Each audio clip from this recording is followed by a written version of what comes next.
You should answer the questions as you listen, because you will not hear the recording a second time. Listen carefully and answer questions 1 to 5. Good morning, Travellink. How can I help you? Good morning. I live in Bayswater and I'd like to get to Harbour City tomorrow before 11 a.m. Well, to get to Bayswater... No, I live in Bayswater. My destination is Harbour City. Oh, sorry. Right, so that's Bayswater to Harbour City. Are you planning to travel by bus or train? I don't mind, really. Whichever option is faster, I suppose. Well, if you catch a railway express, that'll get you there in under an hour. Let's see. Yes, if you can make the 9:30 a.m. express, I'd recommend you do that. Great. Which station does that leave from? Helendale is the nearest train station to you. Did you say Helensvale? No, Helendale. That's Helendale. What's the best way to get to the Helendale station then? Well, hang on a minute while I look into that. Now, it seems to me that you have two options.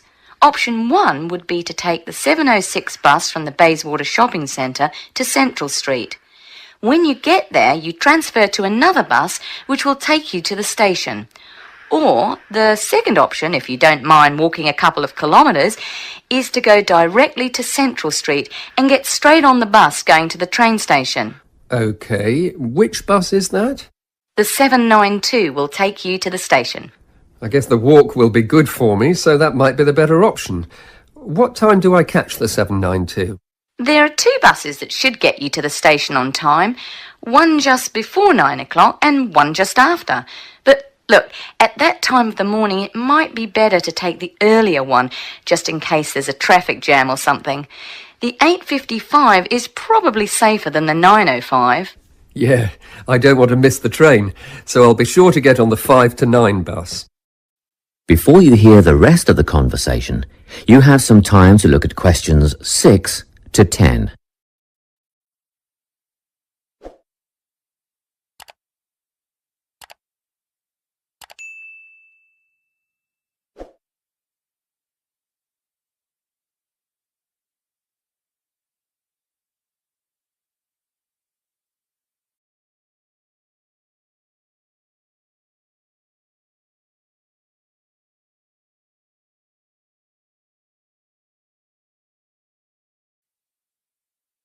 Now listen and answer questions 6 to 10. By the way, how much will I have to pay in fares? Well, you can get a ticket on the bus for $1.80 cash, and you'll need $10 each way for the train. Wait, do you have a Travellink card? No, but I can get one before tomorrow. OK, well that'll make it considerably cheaper then. The bus will cost $1.50 each way, and the train will be... The train to Harbour City will still cost $10 because you'll be travelling during peak hours in the morning, so no savings there, I'm afraid. However, if you could come back at an off-peak time... What does that mean? Well, if you could start your return journey before 5 p.m. or later than 7:30 in the evening... Actually, I wasn't planning on coming back till at least 8 o'clock anyway. Oh, in that case, you can make quite a saving if you use your Travellink card. You did say you were planning to purchase one, didn't you? Yes, I'll pick one up later today. Good. That would mean your return train journey would only cost you $7.15 with your card. Thank you. Is there anything else I can help you with? Actually, there is. Do you know if I can use the Travellink card on ferries? If you're thinking of the Harbour City ferries that go back and forth between the North and South Bank, those are the commuter ferries, then yes. A one-way trip costs $4.50, but with your card you'd make a 20% saving and only pay $3.55. So $3.55 for the commuter ferry. What about the tour boats? You mean the tourist ferries that go upriver on sightseeing tours? No, they only take cash or credit card. They're not part of the Travellink company. Oh, I see. I don't suppose you know the cost of a tour? In actual fact, I do, because I took a friend on the trip upriver just last week. We decided on the afternoon tour, and that was $35 each, but I understand that you can do the whole day for $65. Thank you. You've been a great help. My pleasure. Enjoy your day out. That is the end of section 1. You now have half a minute to check your answers.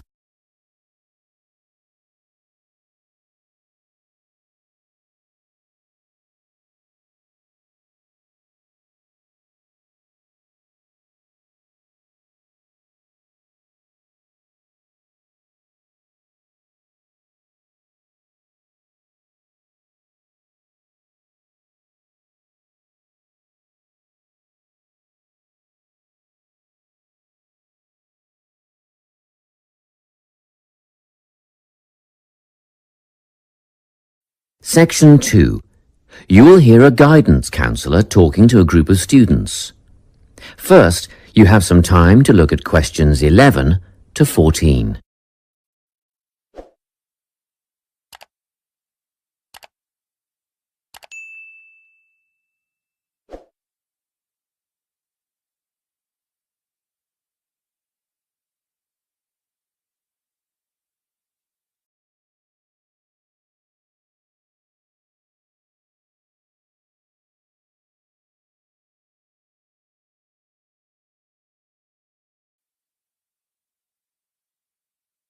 Listen carefully and answer questions 11 to 14. Hello everyone. I'm the Counselling Administrator here at St Ives College, and I've been asked to come and talk to you about our counselling team and the services that we offer. We have 3 professional counsellors here at St Ives: Louise Bagshaw, Tony Denby and Naomi Flynn. They each hold daily one-on-one sessions with students, but which counsellor you see will depend on a number of factors. If you've never used a counsellor before, then you should make an appointment with Naomi Flynn.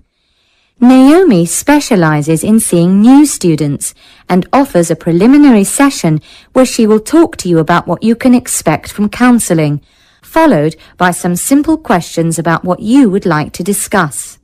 This can be really helpful for students who are feeling a bit worried about the counselling process.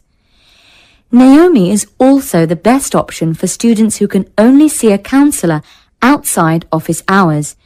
She is not in on Mondays, but starts early on Wednesday mornings and works late on Thursday evenings, so you can see her before your first class or after your last class on those days. Louise staffs our drop-in centre throughout the day. If you need to see someone without a prior appointment, then she is the one to visit. Please note that if you use this service, then Louise will either see you herself or place you with the next available counsellor.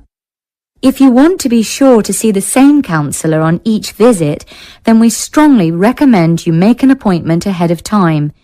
You can do this at reception during office hours or by using our online booking form.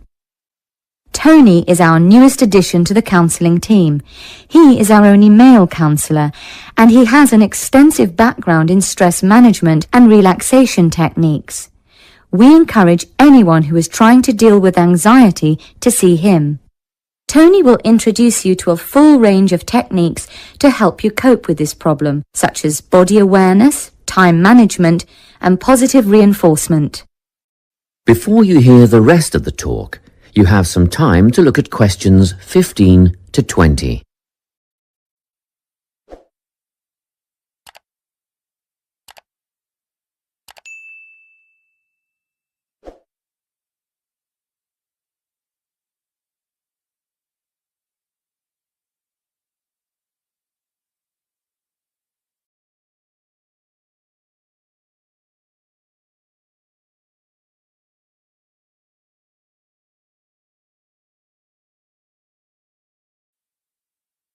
Now listen and answer questions 15 to 20. Each semester, the counselling team runs a number of small group workshops. These last for 2 hours and are free to all enrolled students. Our first workshop is called Adjusting.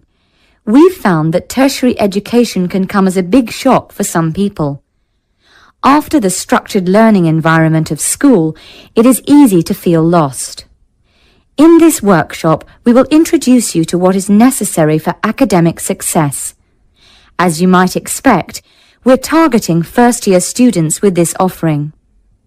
Getting organised follows on from the first workshop.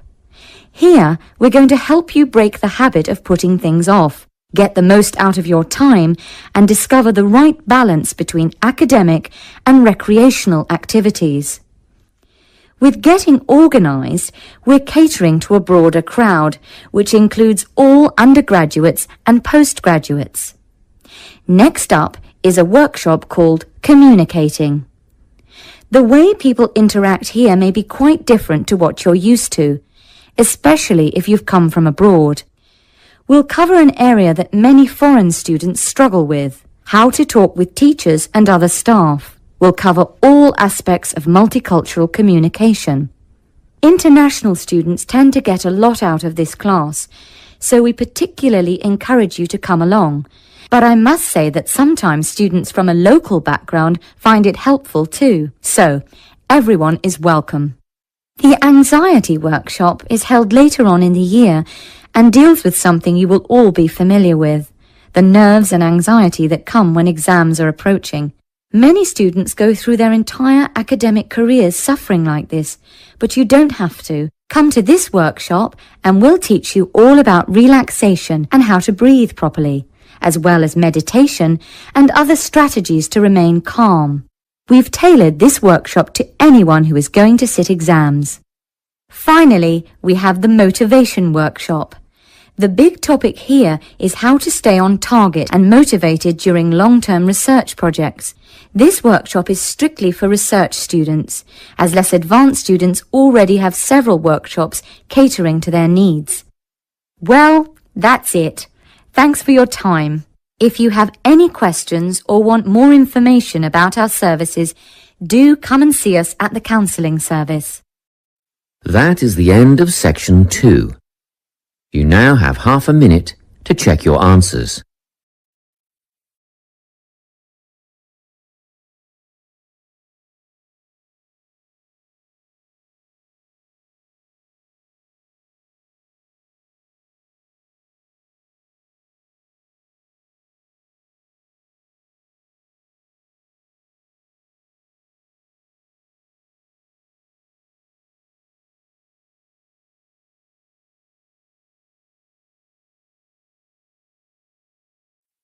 Section 3.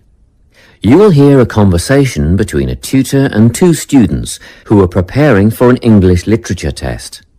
First, you have some time to look at questions 21 to 24.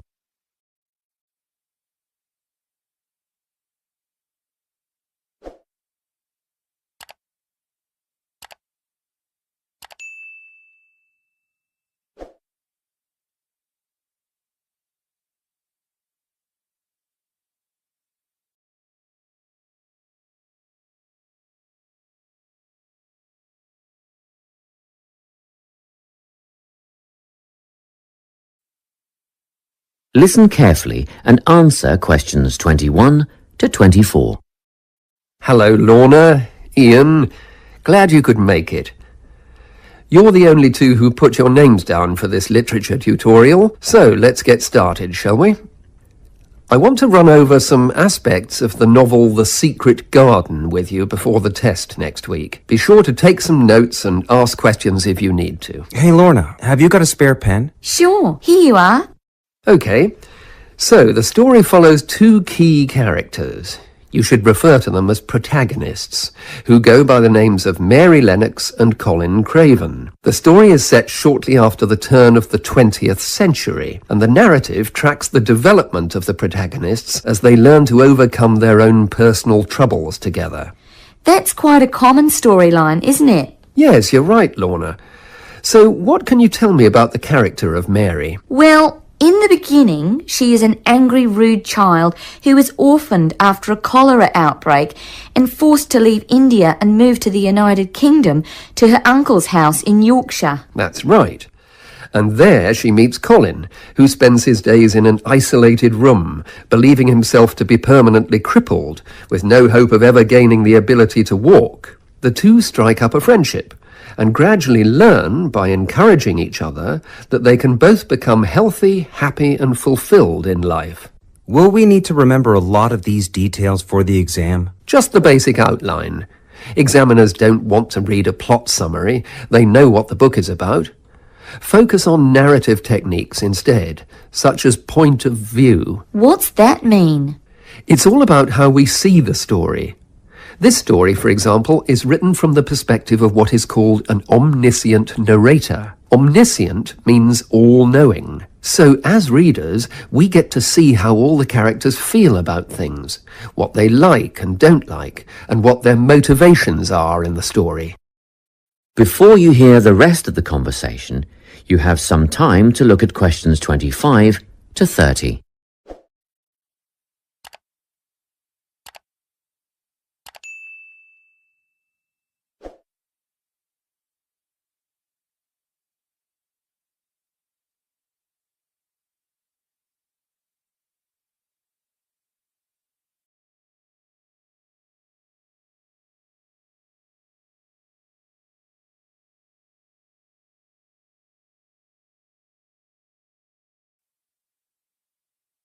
Now listen and answer questions 25 to 30.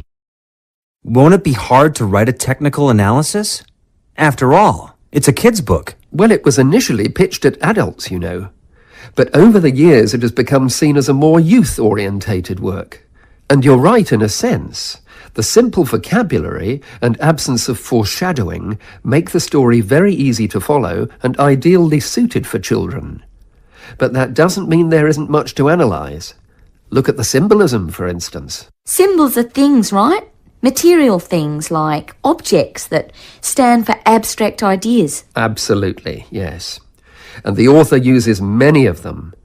There's the robin redbreast, for example, which symbolises the wise and gentle nature that Mary will soon adopt. Note that the robin is described as not at all like the birds in India.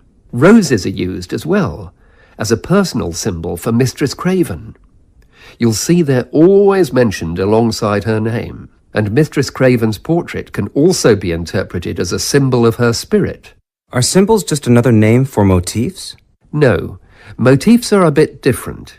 They don't have as direct a connection with something the way that a symbol does. Motifs are simply recurring elements of the story that support the mood. Are there any in this novel? Yes, two very important ones. The Garden of Eden is a motif. It comes up a few times in connection with the garden of the story. And then you've got the role that secrets play in the story. In the beginning, everything is steeped in secrecy, and slowly the characters share their secrets, and in the process move from darkness to lightness, metaphorically, but also, in the case of Colin, quite literally. His room in the beginning has the curtains drawn, and he appears at the end in the brightness of the garden. Anything else we need to know about? Yes, nearly all novels explore universal concepts that everyone has experienced. Things like love, family, loneliness, friendship. These are called themes. The Secret Garden has a few themes that all centre on the idea of connections. The novel explores, for example, the way that health can determine and be determined by our outlook on life. As Colin's health improves, so too do his perceptions of his strength and possibility. The author also examines the link between our environment and our physical and emotional prosperity. The dark, cramped rooms of the manor house stifle the development of our protagonists. The garden and natural environments allow them to blossom, just as the flowers do. Finally, this book looks at connections between individuals, namely Mary and Colin. This necessity of human companionship is the novel's most significant theme, because none of their development as individuals would have occurred without their knowing each other. Well, that about sums it up, I think. That's a great help, thanks. Yes, thanks very much. That is the end of section 3. You now have half a minute to check your answers.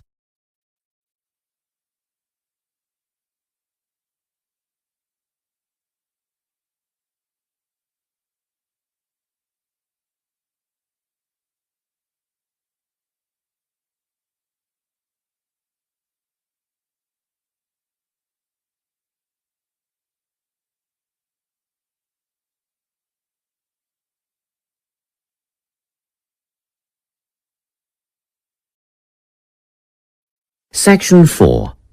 You will hear a talk on the topic of time perspectives. First, you have some time to look at questions 31 to 40.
Listen carefully and answer questions 31 to 40. Today, I'm going to be talking about time. Specifically, I'll be looking at how people think about time and how these time perspectives structure our lives.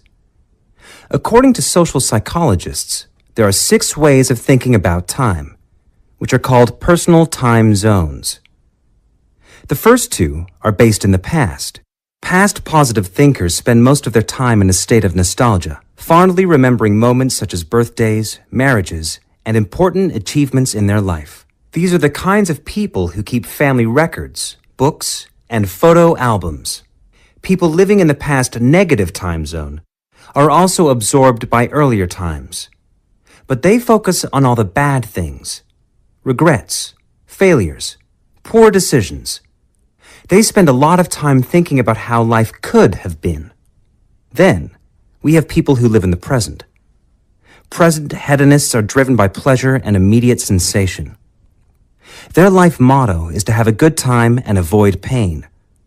Present fatalists live in the moment too, but they believe this moment is the product of circumstances entirely beyond their control. It's their fate, whether it's poverty, religion, or society itself. Something stops these people from believing they can play a role in changing their outcomes in life. Life simply is, and that's that. Looking at the future time zone, we can see that people classified as future active are the planners and go-getters. They work rather than play and resist temptation. Decisions are made based on potential consequences, not on the experience itself. A second future-orientated perspective, future fatalistic, is driven by the certainty of life after death and some kind of a judgment day when they will be assessed on how virtuously they have lived and what success they have had in their lives. Okay, let's move on. You might ask, how do these time zones affect our lives? Well, let's start at the beginning. Everyone is brought into this world as a present hedonist. No exceptions. Our initial needs and demands, to be warm, secure, fed, and watered, all stem from the present moment. But things change when we enter formal education. We're taught to stop existing in the moment and to begin thinking about future outcomes. But did you know that every 9 seconds, a child in the USA drops out of school? For boys, the rate is much higher than for girls. We could easily say, well, boys just aren't as bright as girls. But the evidence doesn't support this. A recent study states that boys in America, by the age of 21, have spent 10,000 hours playing video games. The research suggests that they'll never fit in the traditional classroom because these boys require a situation where they have the ability to manage their own learning environment. Now, let's look at the way we do prevention education. All prevention education is aimed at a future time zone. We say, don't smoke or you'll get cancer. Get good grades or you won't get a good job. But with present-orientated kids, that just doesn't work. Although they understand the potentially negative consequences of their actions, they persist with the behavior because they're not living for the future. They're in the moment right now. We can't use logic, and it's no use reminding them of potential fallout from their decisions or previous errors of judgment. We've got to get in their minds just as they're about to make a choice. Time perspectives make a big difference in how we value and use our time. When Americans are asked how busy they are, the vast majority report being busier than ever before. They admit to sacrificing their relationships, personal time, and a good night's sleep for their success. 20 years ago, 60% of Americans had sit-down dinners with their families, and now only 20% do. But when they're asked what they would do with an 8-day week, they say, oh, that'd be great. They would spend that time laboring away to achieve more. They're constantly trying to get ahead, to get toward a future point of happiness. So, it's really important to be aware of how other people think about time. We tend to think, oh, that person's really irresponsible, or that guy's power hungry. But often, what we're looking at is not fundamental differences of personality, but really just different ways of thinking about time. Seeing these conflicts as differences in time perspective, rather than distinctions of character, can facilitate more effective cooperation between people and get the most out of each person's individual strengths. That is the end of section 4. You now have half a minute to check your answers.